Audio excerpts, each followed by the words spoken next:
2024 Andhra Pradesh assembly ఎన్నికల ఫలితాలు వెలువడిన చాలా కాలం గడిచిన తర్వాత ఆ తీర్పుపై నెలకొన్న అనుమానాలు మరియు చర్చలు మాత్రం ఇంకా సజీవంగానే ఉన్నాయి. ముఖ్యంగా వైఎస్ఆర్ కాంగ్రెస్ పార్టీ ఘోర పరాజయం పాలవడం వెనుక ఈవీఎంల ట్యాంపరింగ్ లేదా వ్యవస్థల మేనేజ్మెంట్ ఉందని వాదనలు రాజకీయ వర్గాల్లో బలంగా వినిపిస్తున్నాయి. ఈ నేపథ్యంలో తాజాగా కాంగ్రెస్ సీనియర్ నేత, మాజీ రాజ్యసభ సభ్యుడు కేవీపీ రామచంద్రరావు చేసిన వ్యాఖ్యలు రాజకీయ దుమారాన్ని రేపుతున్నాయి. కేవీపీ వంటి అనుభవజ్ఞుడైన నాయకుడు ఎన్నికల సరళిపై మరియు ట్యాంపరింగ్ అంశంపై స్పందించడం ప్రాధాన్యత సంతరించుకుంది. జగన్మోహన్ రెడ్డి నేతృత్వంలోని ప్రభుత్వం అమలు చేసిన సంక్షేమ పథకాలు క్షేత్రస్థాయిలో ప్రజలకు చేరినప్పటికీ ఫలితాలు దానికి పూర్తిగా భిన్నంగా రావడం వెనుక ఏదో అదృశ్య శక్తి పనిచేసిందని ఆయన అభిప్రాయపడినట్లు వార్తలు వస్తున్నాయి. ప్రధానంగా సోషల్ మీడియాలో వైరల్ అవుతున్న ఒక ట్యాంపరింగ్ వీడియో గురించి కేవీపీ చేసిన విశ్లేషణ ఇప్పుడు చర్చనీయాంశమైంది. ఆ వీడియోలో ఎన్నికల ప్రక్రియలో జరిగిన కొన్ని లోపాలు లేదా ఈవీఎంల పనితీరుపై సందేహాలు కలిగించే అంశాలు ఉన్నాయని ఆయన పేర్కొన్నట్లు సమాచారం. 2024 ఎన్నికల్లో వైఎస్ జగన్ మళ్లీ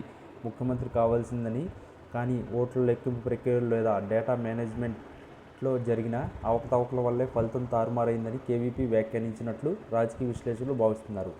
ప్రజాస్వామ్యంలో ప్రజల తీర్పును గౌరవించాలి, కానీ ఆ తీర్పు పారదర్శకంగా జరిగిందా లేదా అన్నది నిలదీయడం కూడా బాధ్యతే అని ఆయన అన్నట్లు తెలుస్తుంది. ముఖ్యంగా పోలింగ్ ముగిసిన తర్వాత అర్ధరాత్రి వేళల్లో ఓటింగ్ శాతం భారీగా పెరగడంపై ఇప్పటికే పరకాల ప్రభాకర్ వంటి మేధావులు ప్రశ్నలు సంధించారు. అదే బాటలో కేవీపీ కూడా డేటాలో ఉన్న వైరుధ్యాలను ప్రస్తావిస్తూ 2024 ఫలితాలు సహజంగా వచ్చినవి కావని, అవి ఒక ప్రణాళికాబద్ధంగా జరిగిన ట్యాంపరింగ్ ఫలితాలని సంచలన వ్యాఖ్యలు చేశారు.